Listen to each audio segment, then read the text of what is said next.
প্রতিদিনের চিন্তা ও প্রার্থনা। 18ই ডিসেম্বর।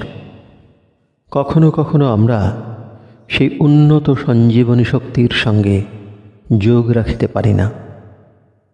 মুখস্থ করা যায়, ওগো তুমি কি সসীম, তুমি কি অসীম, জানি না যে আমি তুমি কি বিরাট, নাহি চাই আমি শুধু এই এক জ্ঞান, জানি তবু আমি তোমারই কৃপায় তুমিই যে আমার সর্বস্ব সকল, আহা মোর সর্বস্ব কেবল।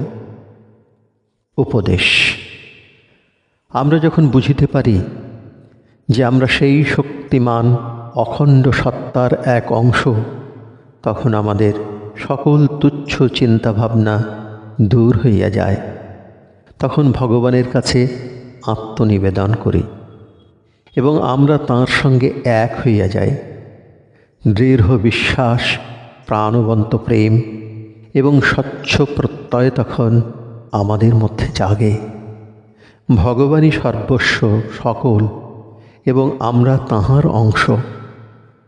ভগবান এবং এই বিশ্বব্রহ্মাণ্ড যদিও বিরাট, তবু আমরাও সে সকলের মধ্যে। যদিও আমরা মাঝে মাঝে আমাদের স্বার্থসিদ্ধির বশে, যিনি জীবনের কেন্দ্রবিন্দু, তাঁহার কাছে না থাকিয়া দূরে সরিয়া যায়, তবু আমরা কখনো সেই পূর্ণ সত্তা হইতে বিচ্ছিন্ন হইতে পারি না, কারণ আমরা যে তাঁহারই অংশ। প্রার্থনা। হে প্রভু, এই জগতের বিষয়ে আশয় যেন আমাকে ধরিয়া বাঁধিয়া না রাখে, বরঞ্চ আমি যেন তোমার চিরন্তন সত্তার মধ্যে নিবদ্ধ হইয়া থাকি।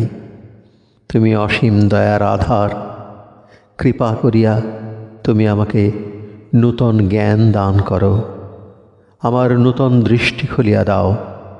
তোমার স্পর্শ যেন আমি আরও পরিস্ফুটভাবে অনুভব করি।